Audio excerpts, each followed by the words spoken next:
अस्सलाम वालेकुम। मैं हूं आपका दोस्त सज्जाद हसन। और आज हम अभी टॉपिक जो हमारा करने जा रहे हैं वो है बायोलॉजी का 10th क्लास का। टॉपिक का नाम है रेस्पिरेटरी डिसऑर्डर। रेस्पिरेटरी डिसऑर्डर में जो है वो आ जाता है कि जैसे हमें जो सांस लेने में दुश्वारी होती है, उन तमाम जो हो डिसऑर्डर को हम इसमें डिस्कस करेंगे। तो सबसे पहला है ब्रोंकाइटिस। इसमें क्या है कि ये एक इन्फ्लेमेशन है ब्रोंकाई की और ब्रोंक्यूल्स की। इसमें होता क्या है कि ये इसमें एक्सेसिव अमाउंट में सिक्रीशन होती है म्यूकस की। तो उसमें पस वगैरह आ जाता है, म्यूकस आ जाता है, बलगम वगैरह आ जाती है। तो उसकी वजह से जो है वो डिसऑर्डर आ जाता है, तो उसको हम बोलते हैं ब्रोंकाइटिस। ठीक है, इसकी वजह क्या है? इसकी वजह जो है वो वायरस है, बैक्टीरिया है वगैरह वगैरह। ठीक है, तो ये इसकी जो है वजह हैं। तो इनकी वजह से ये हो जाता है। अब इसकी टाइप्स क्या हैं? There are two types of bronchitis. ठीक है, number 1 is acute bronchitis and number 2 is chronic bronchitis. ठीक है, अब जो अक्यूट ब्रोंकाइटिस है वो 2 वीक तक रहती है और ये रिकवरेबल है। इसमें जो पेशेंट होता है वो रिकवर हो जाता है और कोई ख़ास डैमेज नहीं करती किस चीज़ को, ब्रोंकाई। ठीक है, जो हमारे लंग्स के अंदर ब्रोंकाई है या ब्रोंक्यूल्स हैं उनको जो है वो परमानेंटली डैमेज नहीं करती। और जो दूसरी है क्रोनिक ब्रोंकाइटिस, ये 3 मंथ से लेकर 2 साल तक रहती है और इसके जो सिम्टम्स हैं वो कफ है, फीवर है और स्नीजिंग वगैरह है। इसमें आपको जो है वो हाई फीवर भी आ जाता है और इसमें म्यूकस वगैरह भी आपकी जो कफ के ज़रिए से वो सिक्रेशन उसमें होती रहती है। जी नेक्स्ट हमारा जी एफिसीमिया।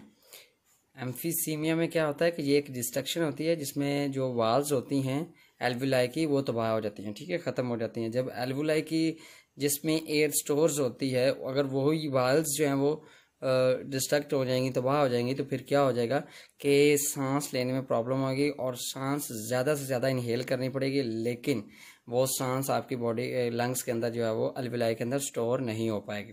It's result in layer larger sacs. ठीक है, रिजल्ट्स के एक बड़ी बड़ी सैक्स बन जाती है, जैसे कि स्वेलिंग हो जाती है, but with less surface area for gases exchange. और इनमें क्या हो जाएगा कि गैसेज का एक्सचेंज का जो है वो सरफेस एरिया वो कम हो जाता है, क्योंकि एल्वोलाई ख़त्म हो जाएगी। तो फिर क्या होगा कि जो एक्सरसाइज जो सरफेस एरिया है वो क्या हो जाएगा कि डिक्रीज़ हो जाएगा।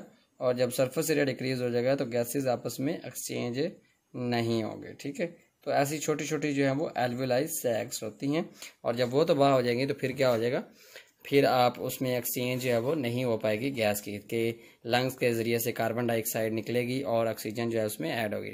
इसके सिम्टम्स क्या हैं? शॉर्टनेस ऑफ ब्रीथ है, फटीग है, रिकरेंट रेस्पिरेटरी इन्फेक्शन है और वेट लॉस है। ठीक है, हो गया। नेक्स्ट हमारा जी रेस्पिरेटरी डिसऑर्डर है वो pneumonia. Pneumonia is an infection of lungs.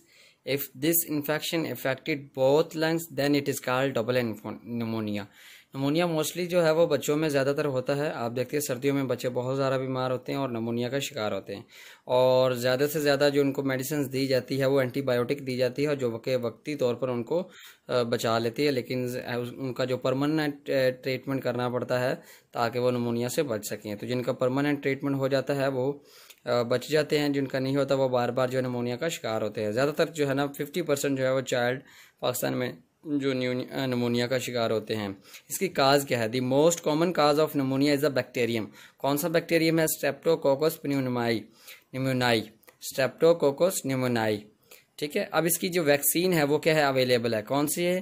सिर्फ जो स्ट्रेप्टोकोकस है उसी की ही वैक्सीन मौजूद है, और उसके अलावा अगर कोई नमोनिया की होगा, बैक्टीरिया वगैरह होगा, तो उसकी अभी तक जो वैक्सीन अवेलेबल नहीं है। सिर्फ और सिर्फ स्ट्रेप्टोकोकस न्यूमोनाई की जो है वो वैक्सीन जो है वो अवेलेबल है।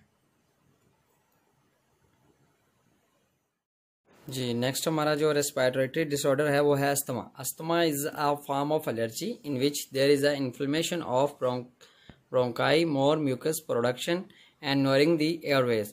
कि जो आपकी सांस लेने की कैपेसिटी है उसमें म्यूकस ज़्यादा से ज़्यादा है, उसकी जमा हो जाता है, प्रोडक्शन हो जाती है, और फिर क्या होता है कि आपको सांस लेने में बहुत ज़्यादा दुश्वारी होती है। सांस लेने की जो कमी होती है, बीमारी होती है, उसको हम बोलते हैं अस्थमा। अब इसमें इसकी जो सिम्टम्स क्या है वो डेफिनेटली है शॉर्टनेस ऑफ ब्रीथ है, विजिंग है, कफ है एंड चेस्ट टाइटनेस है। इसका जो टेम्परेरी जो है वो इलाज है, या इसको टेम्परेरी कंट्रोल करने के लिए हम क्या करते हैं कि हम इन्हेलर लेते हैं। इन्हेलर जब लेते हैं, जब हमें सांस लेने में प्रॉब्लम होती है तो हम इन्हेलर इस्तेमाल करते हैं, और उससे क्या हो जाता है कि हमारी सांस की जो प्रॉब्लम होती है और वो सांस दोबारा से जब वो बहाल हो जाती है। दोबारा से हम आसानी से सांस लेना शुरू कर देते हैं। तो अगर आपके पास इन्हेलर नहीं होगा और आप अस्थमा के पेशेंट हो गए तो में भी हो सकता है कि आपकी सांस की कमी की वजह से डेथ भी हो जाए। नेक्स्ट हमारा जो रेस्पिरेटरी डिसऑर्डर है वो है लंग कैंसर। लंग कैंसर जो है वो बहुत ही अनकंट्रोल्ड और वेरी डेंजरस है। कैसे है? क्योंकि इसमें क्या हो जाता है कि अनकंट्रोल डिवीजन होनी शुरू हो जाती है किसकी, टिश्यूज़ की, tissues of lung. This cell continue to divide without any control, कि उसमें कंट्रोल जो है वो नहीं हो पाता और सेल्स जो है वो कंटिन्यू डिवाइड करते जाते हैं, नंबर ऑफ सेल्स बढ़ते जाते हैं, टिश्यूज़ बढ़ते जाते हैं और फिर एक्सेसिव अमाउंट होने की वजह से लंग का कैंसर हो जाता है, जिससे आपकी डेथ भी हो सकती है। जो मेन रीज़न है लंग कैंसर की वो उसमें कार्सिनोजेनिक एजेंट्स हैं, उसमें तमाम तरह के जो है वो स्मोकिंग आ जाती है, उसके अलावा ड्रिंकिंग वगैरह भी आ जाती है और उसके साथ साथ आयोनाइजिंग रेडिएशन है एंड वायरल इन्फेक्शन है। कोई भी किसी किस्म का, जैसे कि आज कोरोना वायरस आ चुका है, ये भी हो सकता है। और जो मेन रीज़न है वो उसकी स्मोकिंग है। स्मोकिंग किसी की भी टाइप की, अगर आप तंबाकू ले रहे हैं या इसके अलावा कोई भी स्मोकिंग कर रहे हैं तो तमाम तरह की स्मोकिंग जो होंगी वो सारी की सारी इंज्यूरियंस होंगी। तो हर जगह पे ऐड भी आता है कि स्मोकिंग इज़ इंज्यूरियंस टू हेल्थ। तो हेल्थ में के लिए वाले से जो है स्मोकिंग हमेशा से ही नुकसानदार रही है। तो आपने जो है स्मोकिंग अगर आप करते भी हैं तो आपने उसको अवॉइड करना है और लंग कैंसर से बचना है। उम्मीद करते हैं कि आपको ये वीडियो पसंद आई होगी और इस वीडियो में आपको अच्छी तरह से समझ आई होगी। अगर समझ नहीं आई तो आप हमें कमेंट सेक्शन में पूछ सकते हैं, हम आपको कमेंट का जवाब ज़रूर देंगे। और अगर आप हमारे चैनल पे नए हैं तो हमारे चैनल को ज़रूर सब्सक्राइब करें और अपने दोस्त सज्जाद हसन को इजाज़त दीजिए। वस्सलाम। సబ్స్క్రైబ్ చేయండి. రెగ్యులర్ నోటిఫికేషన్స్ కోసం బెల్ బటన్